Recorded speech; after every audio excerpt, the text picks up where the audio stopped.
जय श्री राम सभी को। मेरा नाम है ऋषभ। तो आज जो हम वीडियो स्टार्ट करेंगे तो वो होगी फॉरेन एक्सचेंज की। मैंने बीओपी की ऑलरेडी वीडियो डाल दी है, उसका दूसरा पार्ट मतलब आप देख सकते हो। तो इसके साथ बीओपी नहीं कराऊंगा, मैं सिर्फ फॉरेन एक्सचेंज करूंगा, यानी यूनिट 5 ऑफ इकोनॉमिक्स हम करेंगे इसमें डिस्कस। फास्ट ट्रैक रिवीजन होगी वन शॉट। तो करते हैं स्टार्ट।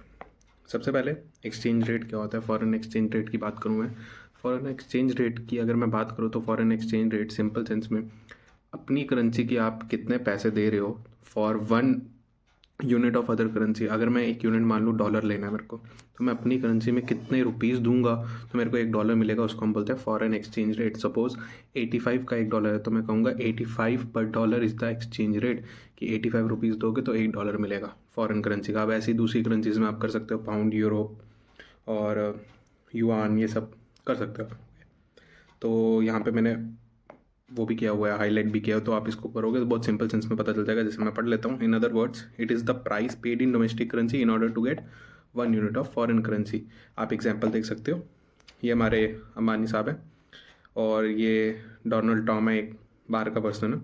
तो $1 हम उससे ले रहे हैं और हम उसको कितना पे करें, 85 रुपीज़। तो ये जो rupees 85 is equal to $1 is the exchange rate. ठीक है।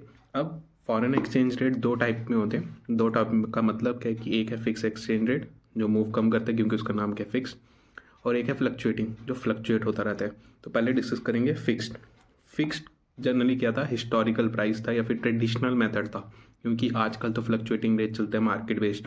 पहले पहले होता था फिक्स रेट चलते थे। अब fix rate is nothing but आप किसी वैल्यूएड आइटम को उसकी वैल्यू को रेट दे देते थे अपनी करेंसी का। फॉर एग्जांपल गोल्ड को यूज़ करते थे हम, कि हमारी वैल्यू में गोल्ड कितने का आता है 1 ग्राम।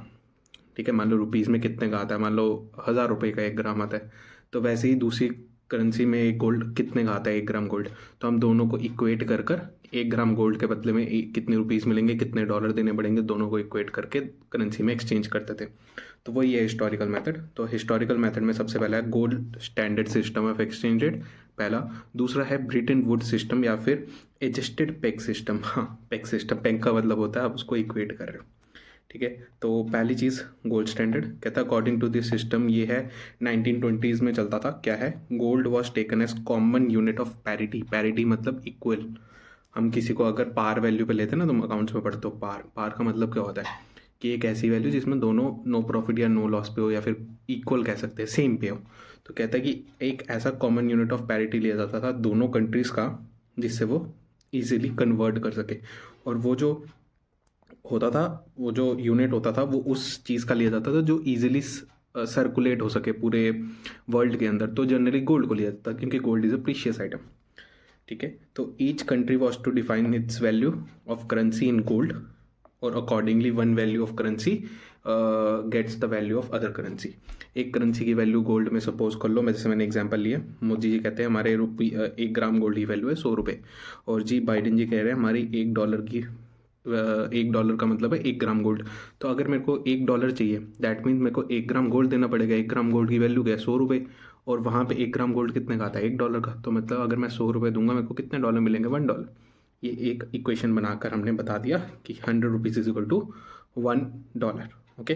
तो ये सिर्फ हाइपोथेटिकल हमारी वो एग्जाम्पल्स है, इसको प्रैक्टिकली मत अप्लाई करना। प्रैक्टिकली एग्जाम्पल्स अलग होती है, बट यहाँ पे हम सिर्फ हाइपोथेटिकल एग्जाम्पल लेके समझने की कोशिश कर रहे हैं। ओके। हाँ, पेपर में अगर आप एग्जाम्पल लिखना चाहो आप बिल्कुल ऐसे लिख सकते हो, उसमें कोई इशू नहीं है। ओके। बात करते हैं इस सिस्टम को एक और नाम से बोला जाता है क्या, mint parity, mint par value of exchange rate. तो ये भी इनका नाम है, इसका गोल्ड स्टैंडर्ड सिस्टम का।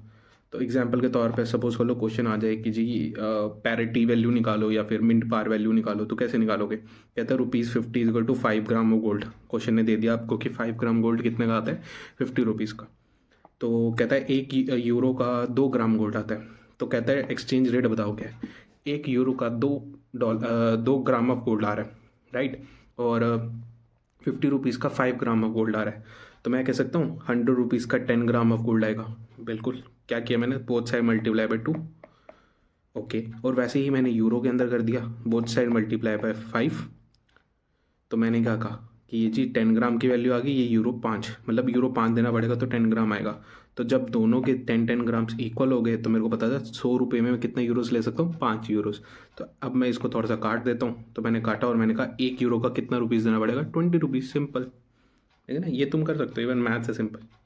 Okay, Britain would system, Britain would exchange system क्या कहता है, कहता है एक्चुअली ये दोनों सिमिलर ही हैं, गोल्ड स्टैंडर्ड और ये। ब्रिटन वुड में थोड़ी सी एडजस्टमेंट पॉसिबल होती है, वो भी मैं बताता हूँ क्यों, बट एग्जैक्टली ये दोनों सेम ही वर्क कर रहे हैं। एट दी एंड हम अल्टीमेट जो मेजरेबल पॉइंट है जिसको हम पैरिटी के लिए यूज़ कर रहे हैं वो गोल्ड ही है, बट यहाँ पे बोला गया है dollar, but at the and dollar की वैल्यू गोल्ड से ही निकल रही है। तो देखना बड़ा आसान है। कहता है Britain would system fix exchange rate system है, क्योंकि फिक्स में लिखा है ऑब्वियसली।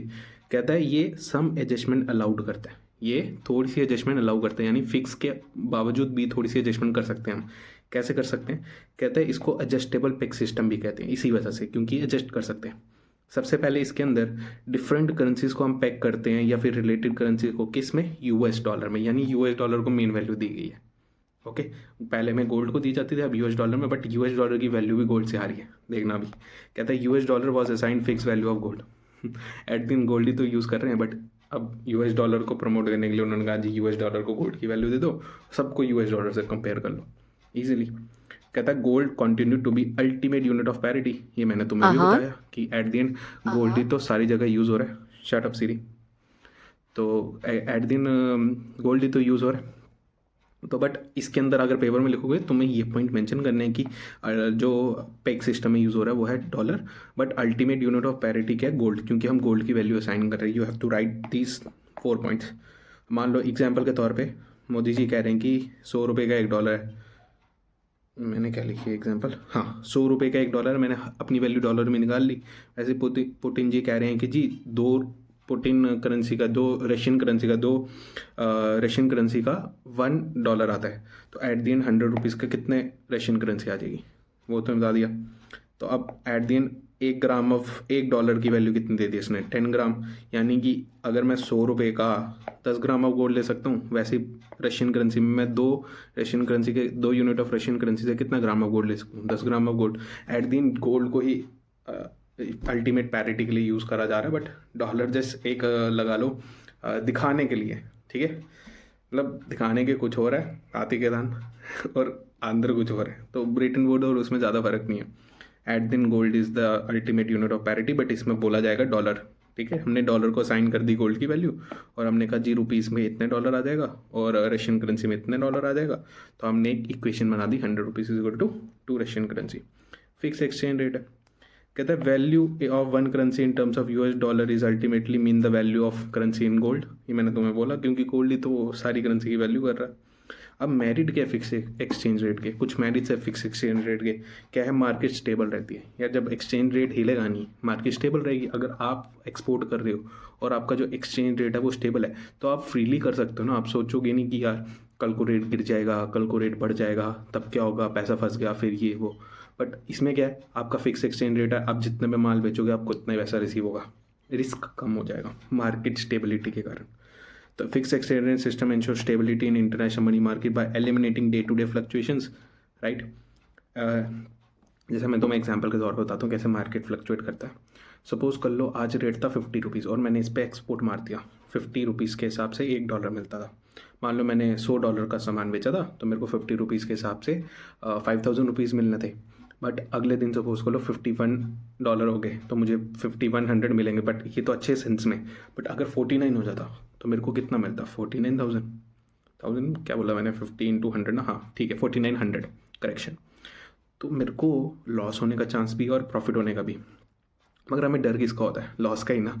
एट द एंड जो हम सोचते हैं उसके अगेंस्ट ही होता है ना, तो प्रॉफिट तो होगा नहीं, लॉस ही होगा।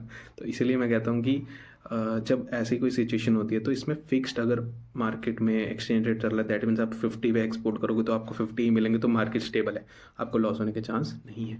इसीलिए मार्केट स्टेबल का ही एक मेरिट है। ये इंटरनेशनल ग्रोथ और इंटरनेशनल ट्रेड इंक्रीज़ करता है, क्योंकि जब रिस्क कम होगा तो ऑटोमेटिकली जनता आएगी एक्सपोर्ट में, जब रिस्क ज़्यादा होगा तो कम आएगी। स्टेबल मैक्रो पॉलिसीज, अरे मैक्रो इकोनॉमिक्स में हम पढ़ रहे हैं ना फॉरेन एक्सचेंज, यानी कि मैक्रो पॉलिसीज में हम फॉरेन एक्सचेंज को लेते हैं। दैट मीन्स इन पॉलिसीज का कहीं ना कहीं इम्पैक्ट होता है हमारी आरबीआई की पॉलिसीज में, गवर्नमेंट की पॉलिसीज में, वो जो गवर्नमेंट बजट में पढ़ के आए हैं हम, मॉनेटरी में पढ़कर आए हैं हमारी policies, physical policy and government policies. तो ये जो पॉलिसीज है, मॉनेटरी पॉलिसी, फिजिकल पॉलिसी, इनके ऊपर कहीं ना कहीं फॉरेन एक्सचेंज का इम्पैक्ट होता है, बिल्कुल होता है। तो जी अब फॉरेन एक्सचेंज का इम्पैक्ट अगर नहीं पड़ेगा, फ्लक्चुएशंस नहीं होगी, फिक्स एक्सचेंज यूज होगा, तो मैक्रो पॉलिसीज लंबे समय तक चलेगी, उनमें चेंज करने की बार बार जरूरत नहीं पड़ेगी, क्योंकि इन्वायरमेंट डायनामिक नहीं रहा, स्टेबल है। ठीक है, डायनामिक मतलब बहुत ज़्यादा मूवमेंट वाला, फ्लक्चुएशंस वाला। स्टेबल मैक्रो इकोनॉमिक पॉलिसी मैंने बढ़ा दिया। Devaluation expand foreign exchange market. अब डीवैल्यूएशन कंसेप्ट जो है वो आगे डिस्कस करूंगा, बट मैं थोड़ी सी हिंट दे देता हूँ। डीवैल्यूएशन का मतलब होता है अपनी करेंसी का वैल्यू कम करना, और वो इंटरवेंशन से होती है डायरेक्टली। मतलब मान लो कोई उधर की कोई गवर्नमेंट है, वो इंटरवीन करती है, वो गवर्नमेंट कोई स्टेप्स उठाती है। अब मैं स्टेप्स यहाँ नहीं बताऊंगा, वो आगे बताएंगे। ठीक है, मतलब मार्केट के अंदर कुछ ऐसे काम करती है जिसके कारण हमारी करेंसी की वैल्यू कम हो जाती है। रिसेंटली ये चाइना ने करा है। ठीक है, डीमेरिट्स सबसे पहले ह्यूज इंटरनेशनल रिजर्व्स। जब आप फिक्स एक्सचेंज रेट मार्केट में जाते हो ना, तो आपकी कंट्री के पास ना बहुत ज़्यादा ह्यूज फॉरेन एक्सचेंज रिजर्व्स होने चाहिए, ताकि आप ट्रेड कर सको। फ्लक्चुएटिंग में नहीं चलता है, यहाँ चलता है। बहुत बड़ा डीमेरिट है कि आपको बहुत ज़्यादा रिजर्व रखने पड़ते हैं ताकि आप ट्रेड कर सको। ठीक है, रिस्ट्रिक्टेड मूवमेंट ऑफ कैपिटल। यार अगर आप कहीं पे ट्रेड कर रहे हो, ठीक है, आपको लग रहा है कि ये कंट्री जो है फिक्स एक्सचेंज रेट में ये कंट्री ग्रो करेगी, आप उसी कंट्री में पैसा डालोगे, ऑब्वियसली कहीं और निकालोगे नहीं। मतलब जिसमें पोटेंशियल होगी आप उसमें भी नहीं डालोगे, जो कंट्री अच्छी चल रही होगी आप उसी में डालोगे ऑब्वियसली। तो रिस्ट्रिक्ट हो जाएगी यार आपकी मूवमेंट, कैपिटल वहीं फिक्स रहेगी। तो वो जो मूवमेंट रिस्ट्रिक्ट होगी ना, उससे क्या होगा, वर्ल्ड वाइड हमारी इकॉनमी ग्रो नहीं करेगी। ठीक है, कुछ अपॉर्चुनिटीज़ हमसे मिस हो जाएंगी जो हमें नहीं पता चलेगा। वो है रिस्ट्रिक्टिव मूवमेंट ऑफ कैपिटल वहीं रहेगी जहाँ हमें सेफ लगेगा। फिक्स एक्सचेंज रेट से हम इक्विलिब्रियम एक्सचेंज रेट पे नहीं पहुंच सकते। इक्विलिब्रियम एक्सचेंज रेट वो रेट होता है जिसमें डिमांड एंड सप्लाई मिलकर एक रेट निकालते हैं। तो इसके अंदर तो फिक्स्ड है, मार्केट में डिमांड कितनी है, सप्लाई कितनी है, उस हिसाब से कोई रेट नहीं डिसाइड हो रहा। दैट मीन्स कंट्री की वैल्यू कहीं ना कहीं ओवर वैल्यूड होगी या फिर डी वैल्यूड होगी, या तो ज़्यादा दिखेगा या तो कम दिखेगा। बात करते हैं flexible exchange rate. Flexible exchange rate वो रेट है जो आजकल चलता है, दैट इज़ फ्लक्चुएटिंग रेट। इसके अंदर क्या होता है, मार्केट में जितनी डिमांड एंड सप्लाई है उस हिसाब से रेट डिसाइड होता है। जैसे market forces of demand and supply of different countries, different currencies in foreign exchange market decide the rate. For example, मान लो मैं मार्केट के अंदर गया, मेरे को फॉरेन एक्सचेंज बाय करनी थी।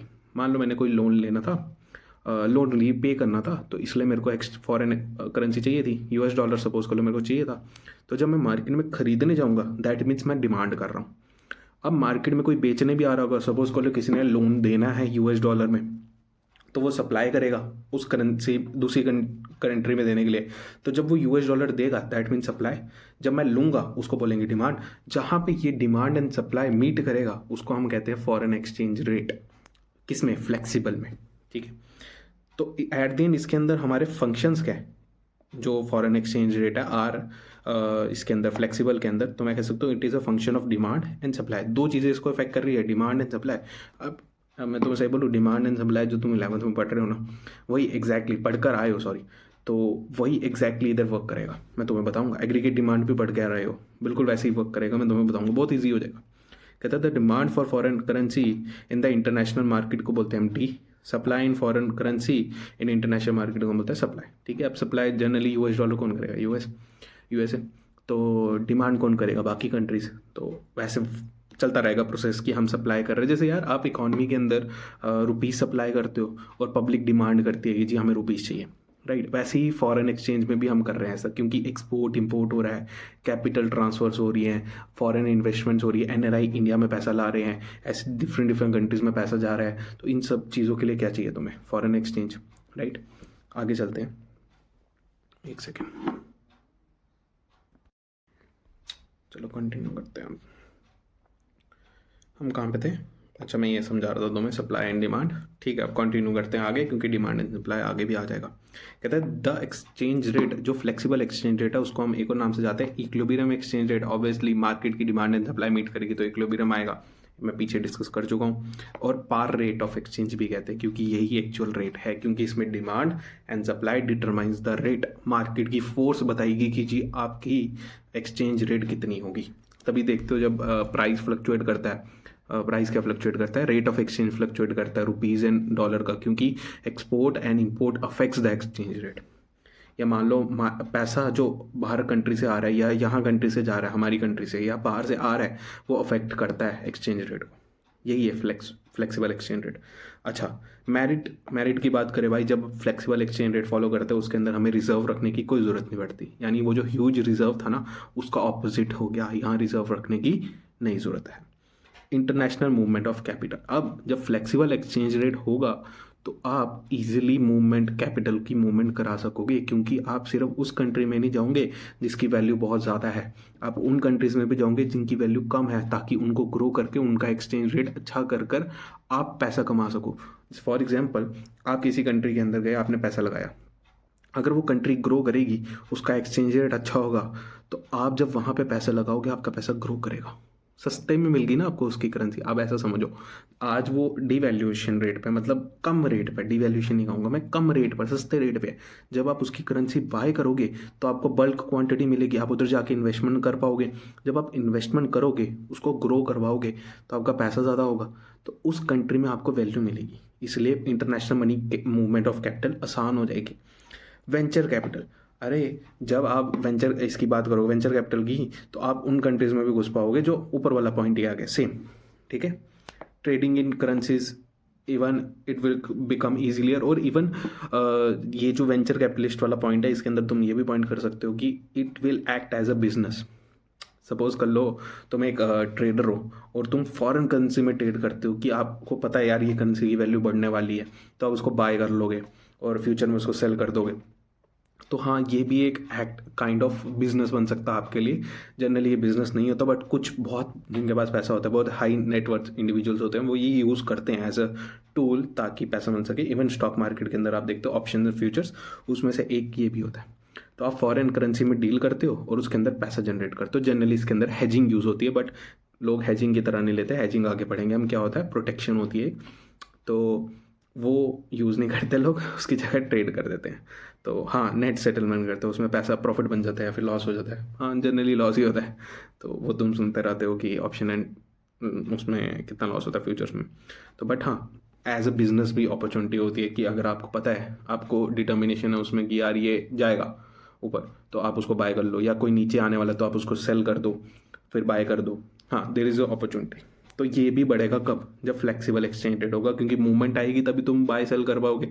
मूवमेंट नहीं होगी, फिक्स होगी, तुम बाय करके क्या कर लोगे, कुछ भी नहीं। अच्छा, ऑप्टिमम रिसोर्स एलोकेशन, हाँ ये पॉइंट अच्छा है। जब आप एक्चुअली में फ्लक्चुएटिंग रेट पे लगाओगे तो आपका रिसोर्स अच्छे से एलोकेट हो पाएगा। जब किसी करेंसी की वैल्यू कम होगी, आप सस्ते में खरीद सकते हो, जब किसी करेंसी की वैल्यू बढ़ जाएगी तो आप बेच सकते हो।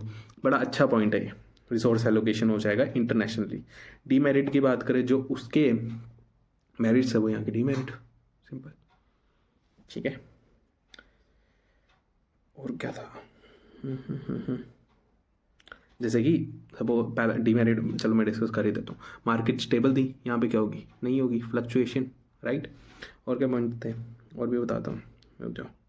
मैक्रो इकोनॉमी, मैक्रो पॉलिसीज़ जो होगी वो फ्लक्चुएट करते रहेंगे, तो आपको चेंज करती रहनी पड़ेगी, मतलब बार बार चेंज लाना पड़ेगा, हर क्वार्टर हर मंथ आपको चेंजेस करने पड़ेंगे, मतलब आपका प्लान स्मूथली नहीं चलेगा अब, ठीक है। और डीवैल्यूएशन अब इतना वर्क नहीं करेगा क्योंकि फ्लक्चुएशन में, हाँ फिर भी कंट्रीज़ करती हैं बट हो जाता है, ठीक है, मैनेजेबल है। बात करते हैं अब डिमांड ऑफ फॉरेन एक्सचेंज की। तो in case of flexible exchange rate, demand and supply से फ़र्क पड़ता है, इसीलिए हम यहीं पे डिस्कस करेंगे इसके स्केल्स, बाकी और कहीं पे ज़रूरत नहीं आपको, क्योंकि वहाँ पे ग्राफ्स नहीं है। फिक्स रेट में क्या ग्राफ बनाओगे जब रेट ही फिक्स है, ठीक है। तो बात करते हैं, अगर डिमांड फॉर फॉरेन करेंसी अगर चेंज हो जाए, ठीक है, तब क्या होगा। या मान लो demand for foreign currency change नहीं, सिंपल सेंस में अगर डिमांड फॉर फॉरेन करेंसी की बात करें तो रेट ऑफ एक्सचेंज कैसे वर्क करता है।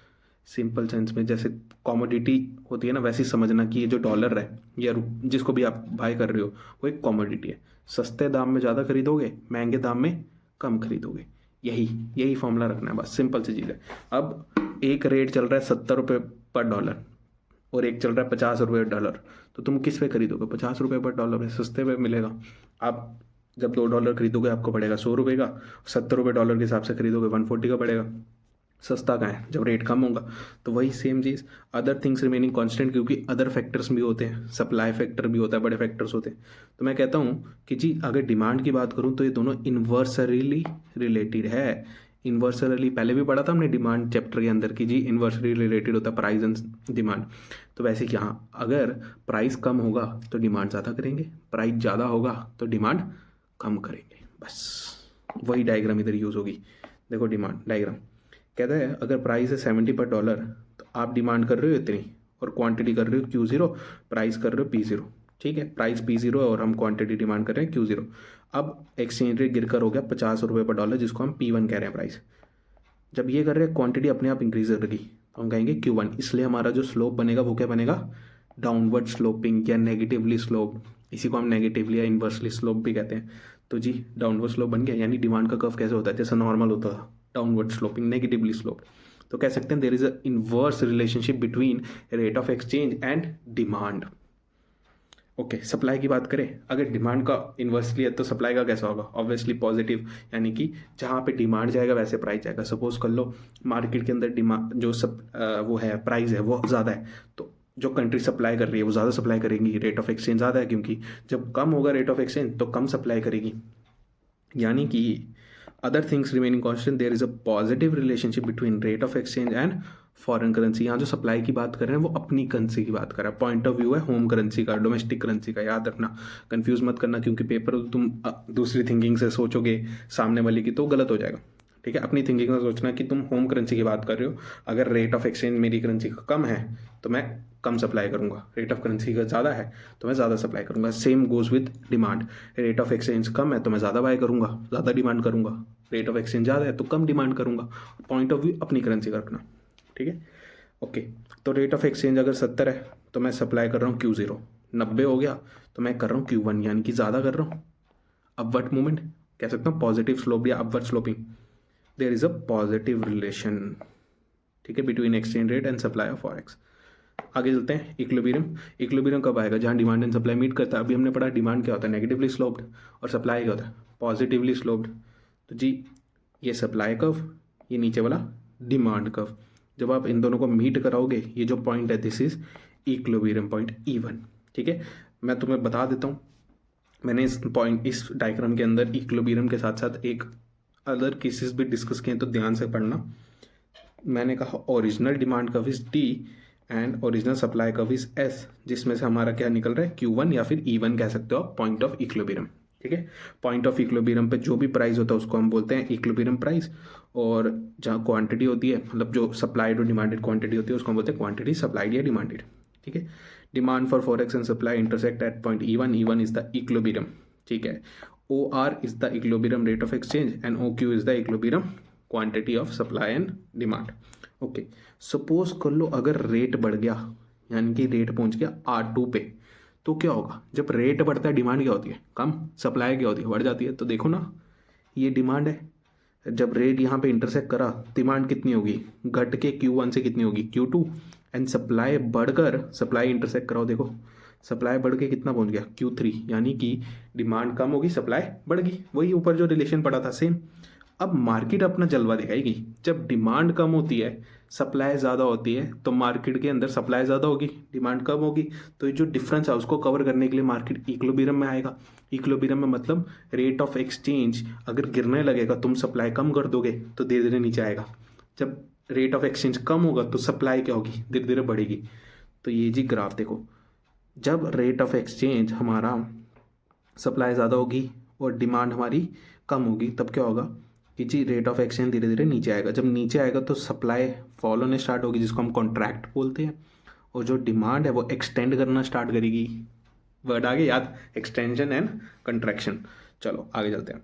कहते हैं इन एक्सचेंज रेट, अगर एक्सचेंज रेट कर जाता है फॉल, सपोज कर लो वो R1 से पहुंच गया R3 पे, जब R3 होगा रेट ऑफ एक्सचेंज कम हो गया, डिमांड बढ़नी चाहिए और सप्लाई कम होनी चाहिए। देखो जो डिमांड है डी कर्व वो इंटरसेक्ट कर रहा है Q3 पे, यानी Q1 से डिमांड बढ़ के कितनी होगी, Q3, और R1 इंटरसेक्ट जो रेट हमने डिस्कस किया वो कहाँ इंटरसेक्ट कर रहा है, Q2 पे, यानी कि यहाँ पे सप्लाई जो है वो कम होगी, क्योंकि सप्लाई पे इंटरसेक्ट करवा रहा हूँ मैं, ये सप्लाई कब है और ये रेट ऑफ एक्सचेंज है, तो Q2 पे कम होगी, इसका मतलब सप्लाई कम है, अब डिमांड ज़्यादा है। जब सप्लाई कम होती है रेट ऑफ एक्सचेंज बढ़ने लगता है, ये डिमांड ज़्यादा होती है रेट ऑफ एक्सचेंज बढ़ने लगता है। जब वो बढ़ेगा धीरे धीरे क्या होगा, डिमांड कॉन्ट्रैक्ट करेगी और सप्लाई एक्सटेंड करेगी। चलो जी पढ़ते हैं आगे। If exchange rate falls to OR3, demand for forex will be OQ3 and supply will be OQ2.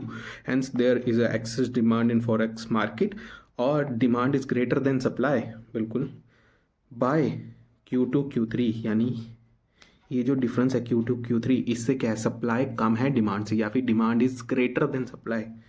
तो जी क्या होगा, कहता है demand being more than supply, rate of exchange rise करेगा, resulting fall in demand for forex.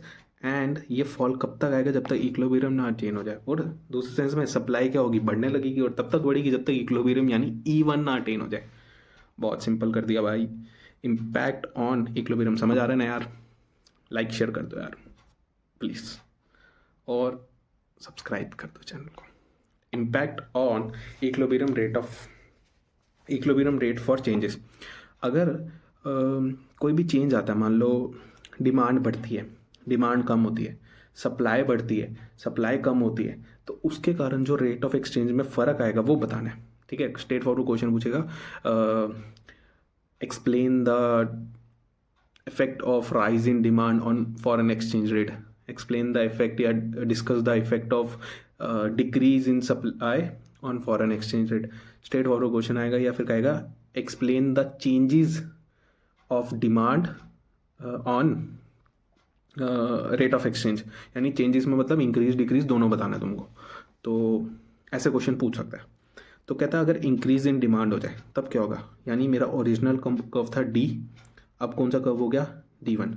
Suppose कर लो जब D पे था ना मैं, और सप्लाई कर्व था S, तो मेरा इक्विलिब्रियम रेट E1 था, तो इक्विलिब्रियम रेट ऑफ एक्सचेंज भी निकल जाएगा R1 एंड इक्विलिब्रियम क्वांटिटी आ जाएगी RQ, मतलब वही Q, सॉरी OQ बोलेंगे, ये क्वांटिटी हो जाएगी यहाँ तक।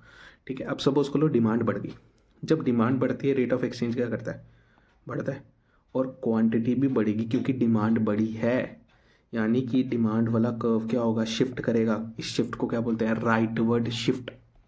क्या बोलते हैं, राइटवर्ड शिफ्ट। अब इस शिफ्ट के कारण क्या हुआ, रेट ऑफ एक्सचेंज बढ़ा, क्वांटिटी बढ़ी। देखो सीधा सीधा आंसर नहीं करना पेपर में, डायग्राम बनाओगे उसके बाद आंसर लिखना। सिंपल सी चीज़ है, डिमांड कर्व ये था, सप्लाई कर्व ये था, ये इनिशियल इक्विलिब्रियम है। अब इसने कहा डिमांड बढ़ गई, अब नया इक्विलिब्रियम बन गया ये वाला पॉइंट। अब इस पे देखो प्राइस बढ़ा है कि नहीं, ये रेट ऑफ एक्सचेंज बढ़ गया, क्वांटिटी चेक करो, क्वांटिटी बढ़ी है, तो आप क्या लिखोगे, आप कहोगे increase in demand is reflected by rightward shift from D to D1 and this cause rise in equilibrium exchange rate. ये इक्विलिब्रियम एक्सचेंज रेट बढ़ गया, OR1 से लेकर OR2 पहुंच गया, एंड जो US डॉलर था वो अब 50 रुपये में जो पहले अवेलेबल था अब कितने पे है, 70 रुपये पर डॉलर पे। This means Indian rupees depreciating, हमारी करेंसी डेप्रिशिएट कर रही है। सिंपल सेंस में जब आपकी डिमांड बढ़ती है आपका रेट ऑफ एक्सचेंज बढ़ता है। अब डेप्रिशिएट का मतलब क्या होता है, आपकी करेंसी गिरना, मतलब होम करेंसी को फॉल होने को बोलते हैं डेप्रिशिएटिंग। सपोज करो आपको पहले US डॉलर मिल रहा था 50 रुपीज़ का, रेट ऑफ एक्सचेंज बढ़ गया 70 पर डॉलर। अब आपको वही डॉलर कितने का खरीदना है, 70 पर डॉलर, यानी कि आपकी करेंसी की वैल्यू कम हो गई है। आप वही चीज़ पहले 50 की ले सकते थे, आप कितने की लोगे, 70 की। जैसे इन्फ्लेशन वर्क करती है वैसे ही सेम वर्क कर रहा है, आपकी करेंसी की वैल्यू कम हो गई है, तो इस चीज़ को क्या कहते हैं हम, डेप्रिशिएटिंग। ठीक है, अब दूसरा केस कहता है अगर डिमांड कम हो जाए, तो डिमांड कम होगी तो लेफ्टवर्ड शिफ्ट बन जाएगा, यानी original curve is D and supply equilibrium ये कर्व है E1। जब यहाँ पे कर्व में डिमांड कम हो जाएगी तो लेफ्टवर्ड शिफ्ट आएगा, तो इक्विलिब्रियम फॉल करेगा, यानी इक्विलिब्रियम रेट फॉल कर गया एंड इक्विलिब्रियम क्वांटिटी भी फॉल कर गई। सिंपल।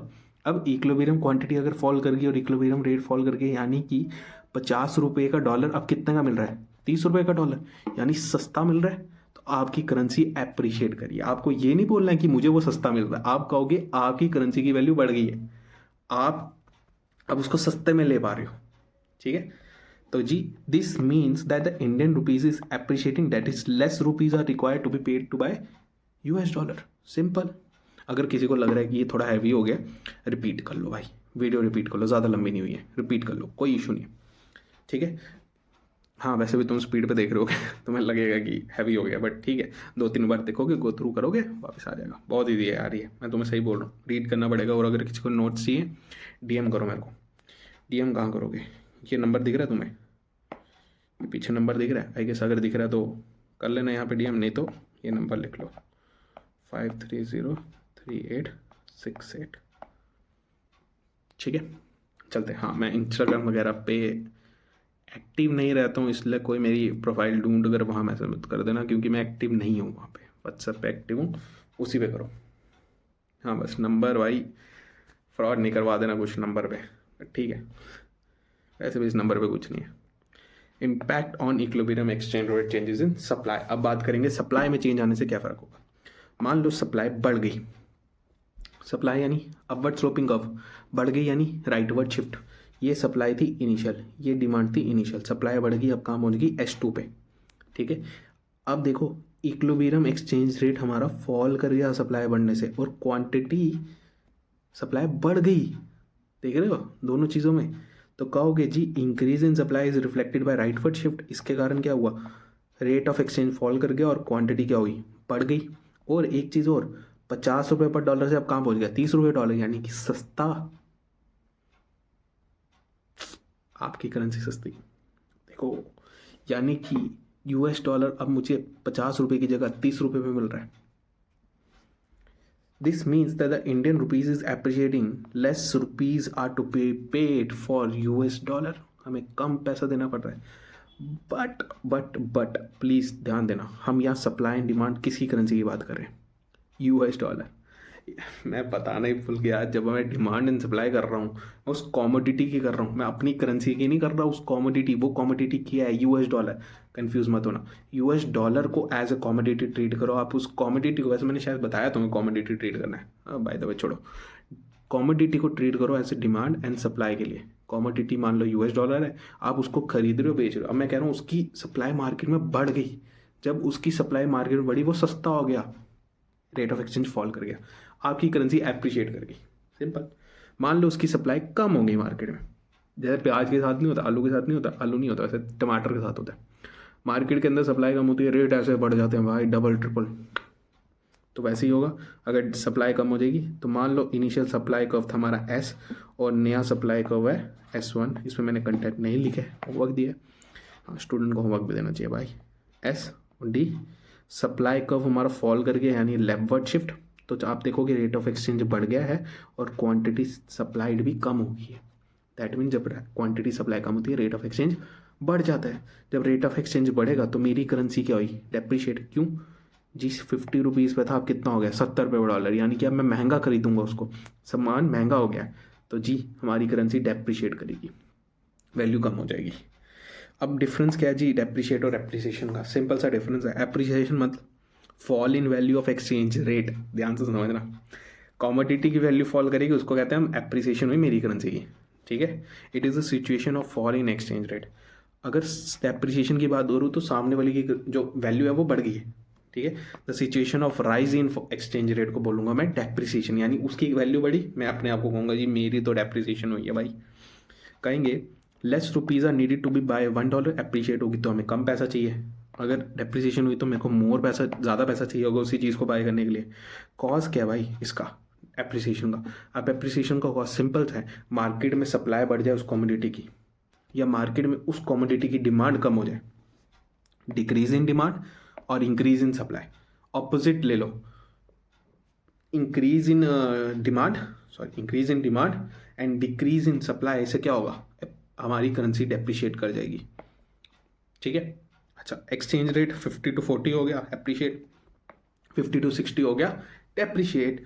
तो आप ऐसे ये 2 पॉइंट याद करके भी सारे पॉइंट्स ऊपर वाले लिख सकते हो। आगे चलते हैं।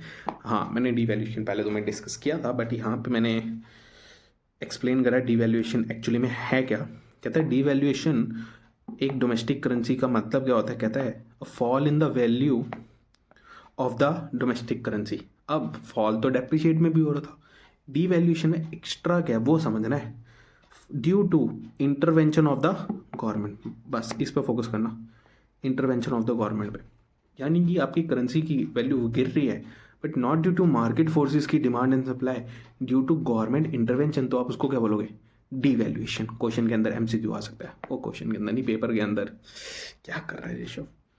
अच्छा, तो government does so by massive buying of foreign currency. अब ये करता क्या, टूल्स क्या है इसके, मैं तुम्हें बताता हूँ। सपोज कर लो अगर मुझे अपनी करेंसी डीवैल्यू करनी है तो मैं सामने वाले की वैल्यू बढ़ा देता हूँ। कैसे बढ़ाऊंगा?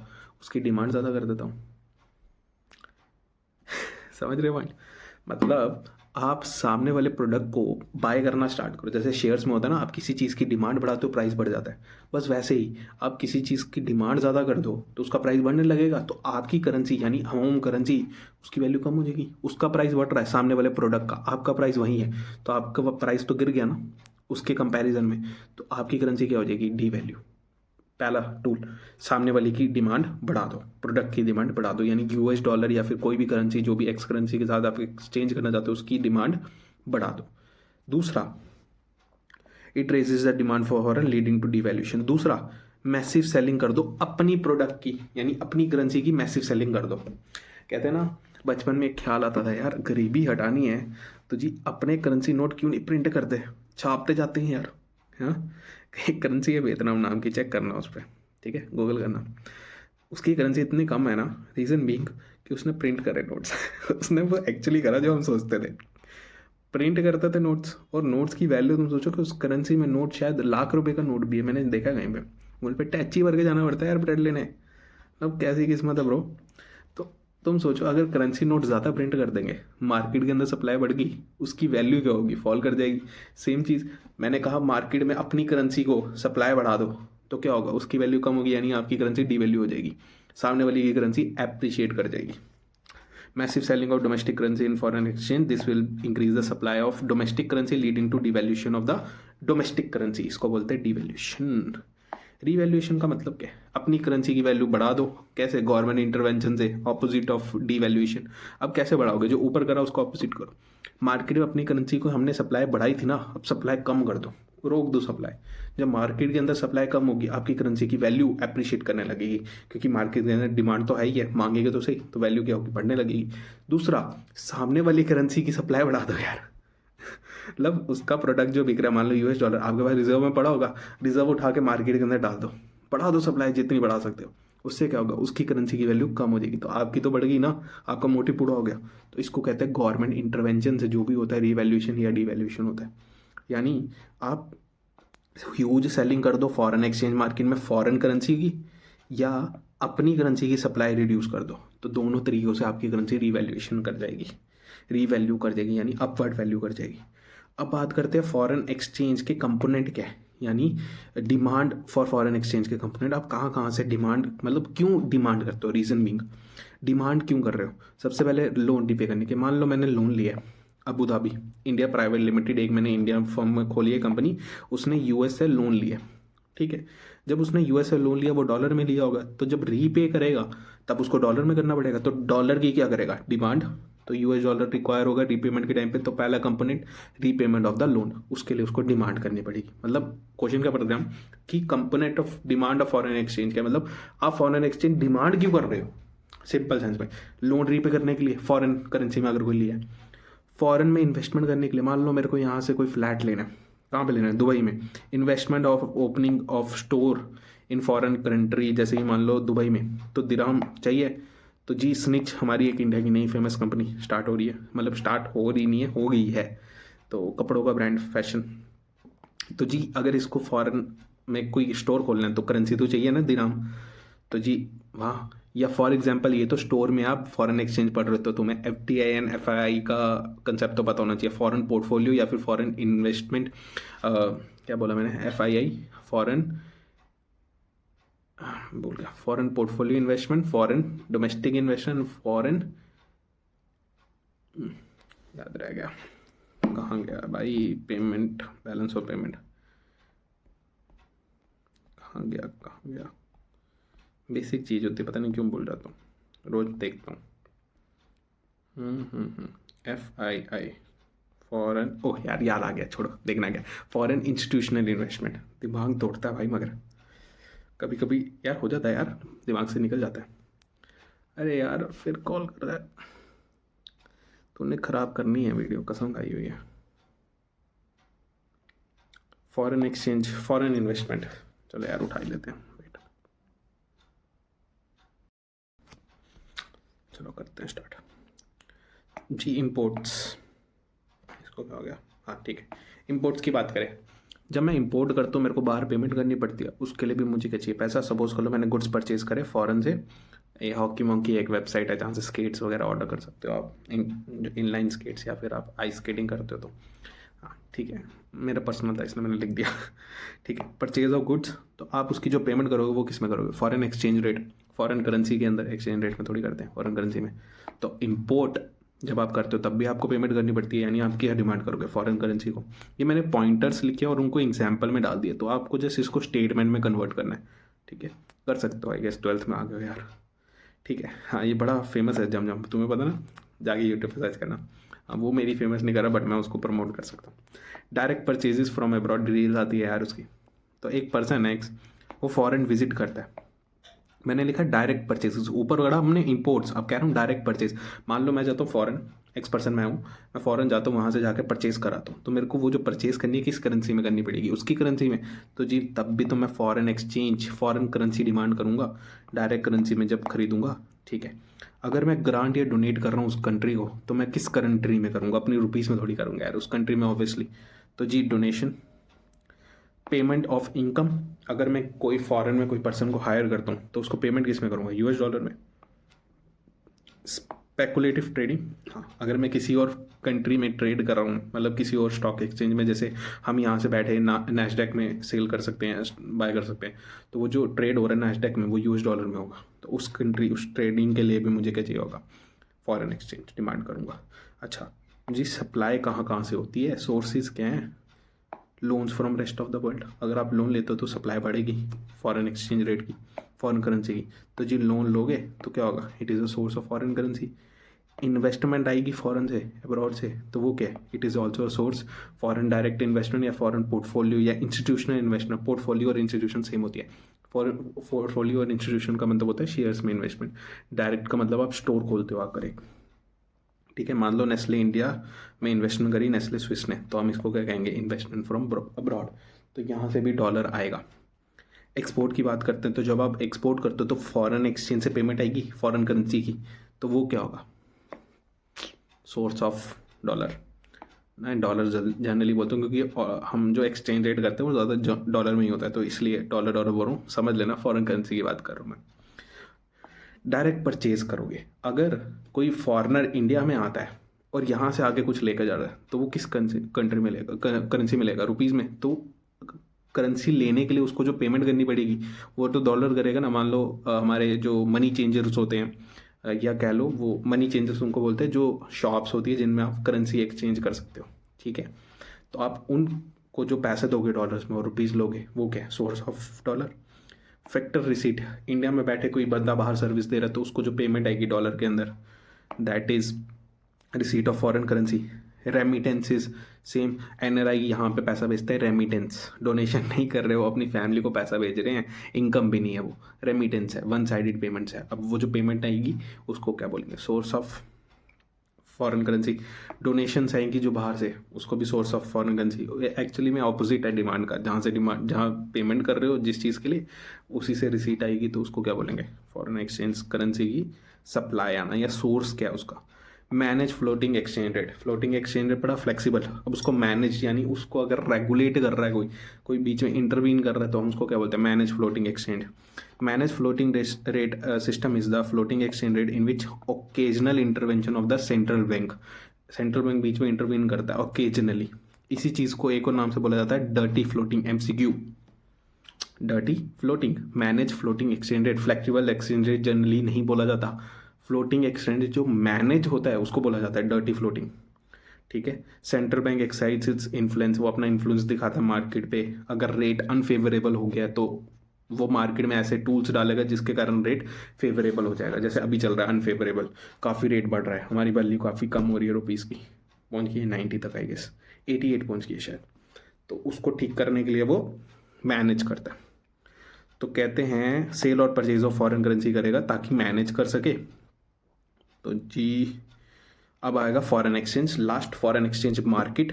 फॉरेन एक्सचेंज मार्केट एक ऐसी मार्केट है जैसे सब्जी मंडी होती है और भी वगैरह वगैरह होती है ना मार्केट्स, बाहर स्टेट्स में कुछ और बोला जाता है, जैसे कहीं पे यूनानी बोला जाता है, पता नहीं क्या बोला जाता है यार, सब्जी मंडी कह लो या वेजिटेबल मार्केट कह लो, ठीक है ना, बाहर वाले। तो तुम्हारे वहाँ पे भी होती होगी ऐसी मार्केट्स जहाँ पे सामान बिकता है और वो सेम नेचर का होता है। ऐसी मार्केट जहाँ पे सेम नेचर का सामान मिले, जैसे stock market, share purchase sale, ठीक है, शेयर्स एक्सेट्रा जो भी ऐसे सिक्योरिटीज़ होती है उनको बोला जाता है स्टॉक मार्केट में एक्सचेंज होती है। तो वैसी एक मार्केट होती है फॉरेन एक्सचेंज मार्केट, जहाँ पे करेंसी बिकती है डिफरेंट कंट्रीज़ की। तो कह सकते हैं एक ऐसी मार्केट जहाँ पे बायर और सेलर होते हैं, बाय सेल करते हैं किसका, फॉरेन करेंसीज का। तो जी फॉरेन एक्सचेंज मार्केट के फंक्शन क्या, काम क्या उनका, 3 काम है, क्रेडिट फंक्शन, हेजिंग फंक्शन, जो सबसे इंपॉर्टेंट है वो है हेजिंग, और ट्रांसफ़र फंक्शन। क्रेडिट फंक्शन क्या है जी, आपको इंपोर्ट करना है, आपको एक्सपोर्ट करना है, आपको कोई पैसा चाहिए फॉरेन करेंसी के अंदर तो आप यहाँ से ले सकते हो। It implies provision of credit in terms of foreign exchange for export and import. Provide करता है आपको फॉरेन करेंसी एक्सपोर्ट या इम्पोर्ट करने के लिए, सिंपल, ठीक है। मैं क्रेडिट पे बात कर रहा हूँ, उधार पे, लोन देता है एक टाइप का, ठीक है। ट्रांसफर फंक्शन क्या हो गया, आपके पास पैसे हैं, आप उसको दो, वो दूसरी करेंसी में आपको पैसा दे देगा, उसको कहेंगे transfer function. It implies transfer of purchasing power in one currency to another, rupees के बदले डॉलर आपके पास हैं तभी आप एक्सचेंज करा रहे हो, आप लोन नहीं ले रहे हो। क्रेडिट फंक्शन अलग है, ट्रांसफर फंक्शन अलग। हेजिंग फंक्शन सबसे इंपॉर्टेंट है, पहले डिस्कस कर सकूँ, ये एक प्रोटेक्शन फंक्शन है। हेजिंग का मतलब क्या होता है, आप फॉरेन एक्सचेंज की फ्लक्चुएशन से आपको प्रोटेक्ट कर रहे हो, ठीक है। मैं समझाने के लिए बताता हूँ। मान लो अब मार्केट में गए, मार्केट में जनरली टमाटर का रेट बहुत चेंज होता है, ठीक है। किसी टाइम तो बहुत ऊपर चलता था, मान लो अगर 40 रुपीज़ आज चल रहा है तो महीने बाद क्या पता 120 पार कर जाए। मान लो रेट चल रहा है इस टाइम 120 टमाटर का, तुम्हें लगता है 200 पार जाएगा हफ्ते के अंदर।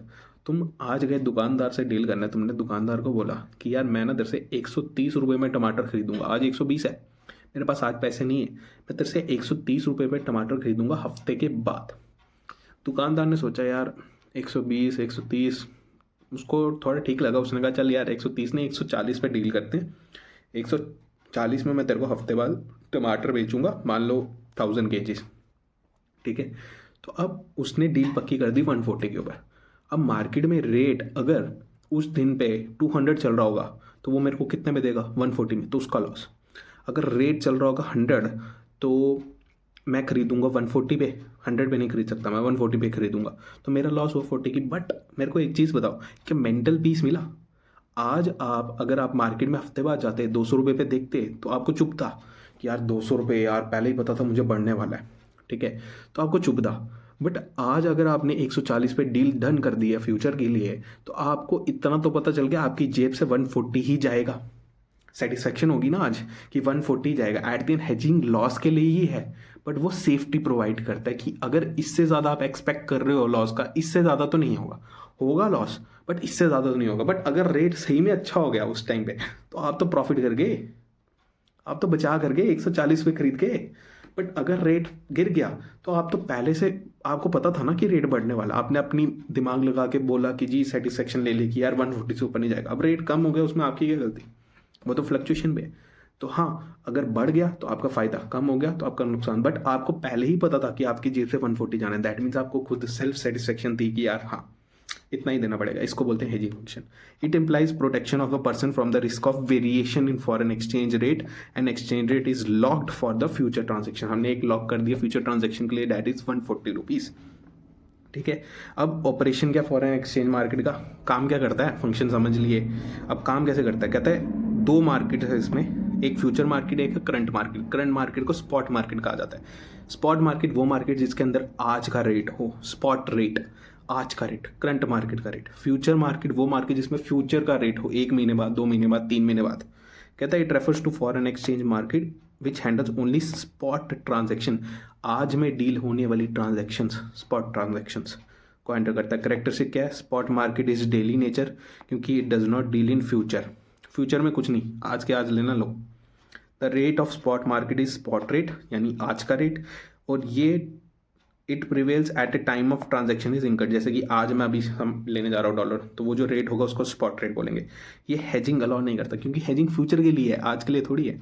अब फ्यूचर फॉरवर्ड मार्केट की बात करें या फ्यूचर मार्केट को फॉरवर्ड मार्केट भी बोलते हैं, जिसको फ्यूचर्स एंड ऑप्शंस बोलते हैं। फ्यूचर में आप ट्रेड कर रहे हो, कहता है refers to foreign exchange market which handles future.